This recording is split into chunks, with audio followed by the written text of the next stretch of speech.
Hola queridos estudiantes de tercero básico, soy la profesora Tania y en este video vamos a explicar la actividad de esta semana.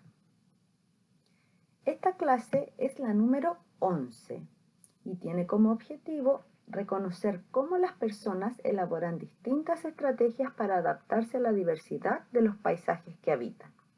La actividad será desarrollar las páginas 56 y 57 de su texto de estudio. Antes de revisar estas páginas, hay cosas que debemos saber. Por ejemplo, que la adaptación corresponde a la capacidad de las distintas especies, incluido el ser humano, de sobrevivir en el medio en el que habitan. Existen diferentes motivos por los cuales los seres humanos se establecen en distintos lugares. Algunos de estos motivos son el clima, por ejemplo, y en este motivo influye en la forma de vestir y el tipo de vivienda de los habitantes de un lugar. Por ejemplo, los esquimales deben vestirse con pieles y sus casas deben ser construidas con bloques de hielo. En cuanto al alimento existente en la zona donde se asienta el ser humano, podemos decir, por ejemplo, que en las selvas muchos nativos se alimentan de insectos. Han adoptado esta costumbre ya que son recursos que ellos obtienen con mayor facilidad. Y en cuanto al relieve, el ser humano ha preferido aquellos planos y con tierras fértiles que faciliten la agricultura y la ganadería. Recuerden que una tierra fértil es aquella que permite cultivarse. Ahora sí, revisamos entonces la primera parte de la actividad. Estamos en la lección 4 y dice, el ser humano se adapta y transforma al entorno geográfico. Comenten con alguien de su familia. ¿De qué material son la mayoría de las construcciones de nuestra localidad? ¿Cómo se relaciona esto con las características del paisaje?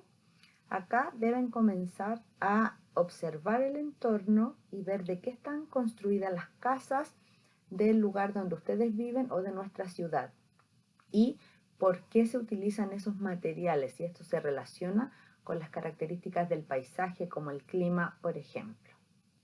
La segunda pregunta es ¿cómo se visten ustedes cuando hace frío y cómo se visten cuando hace calor? Luego dice, los seres humanos han logrado habitar casi todas las zonas del planeta, incluso aquellas con temperaturas extremas y otras que dificultan la vida. Las personas no solo se han adaptado a las condiciones del paisaje, sino que han transformado su entorno para satisfacer sus necesidades y vivir en sociedad. Esto quiere decir que el lugar donde las personas viven, ¿verdad?, ellos se adaptan a estas condiciones, ya sea el clima, ¿verdad?, los recursos que les proveen, pero también lo van transformando de acuerdo a lo que ellos necesiten. Acá se muestran algunas comunidades y su adaptación al lugar donde viven. Por ejemplo, los inuits son un pueblo cazador y pescador que habitan en el Ártico. Si ustedes se fijan cómo están vestidos y sabiendo que están en el Ártico, podemos determinar por qué se visten con pieles. Luego están los Yanomamis, que son un pueblo que vive en pequeñas aldeas ubicadas en lo profundo de la selva amazónica, cerca de las fronteras entre Brasil y Venezuela. Y acá, a diferencia de los inuit, ¿verdad?, podemos ver a estos habitantes que están casi sin ropa o con muy poca ropa, puesto que podemos determinar que entonces ahí el clima o las temperaturas son mucho más altas. Vemos también a los mongoles, que son un pueblo originario de las grandes estepas asiáticas. Hoy sus descendientes habitan mayoritariamente en Mongolia y en algunas repúblicas de la Federación Rusa. Y por último, los Masái, que son un pueblo africano seminómada que habita en la sabana africana. ¿Qué quiere decir que sea seminómada? Que aún se trasladan de un lugar a otro dentro de la zona en la que viven, de la sabana africana.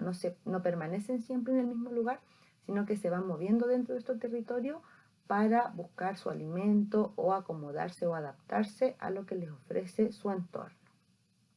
Bien, una vez que hemos visto estas páginas, se presentan la siguiente actividad.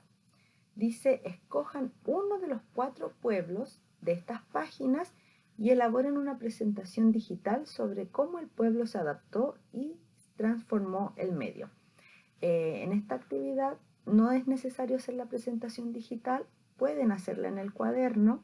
Deben seleccionar o a los inuit o a los yanomami o a los mongoles o al pueblo masái, y en función del pueblo que ustedes elijan van a buscar información considerando las características del entorno natural, su vestimenta, de qué se alimentan, cuáles son sus actividades económicas, o sea, a qué se dedican ellos, en qué trabajan, cómo viven y cómo se transportan, y lo registran en su cuaderno. Y por último, responden, si ustedes tuvieran que vivir en el paisaje del pueblo que han seleccionado, ¿cómo sería su vida? ¿Qué dificultades tendrían en su diario vivir? Recuerden, niños, que esta actividad no es necesaria la presentación digital, sino que deben desarrollarla en sus cuadernos. Bien, chicos, esta ha sido la actividad de esta semana. Les envío un abrazo virtual a cada uno de ustedes y espero verlos pronto en una videoconferencia.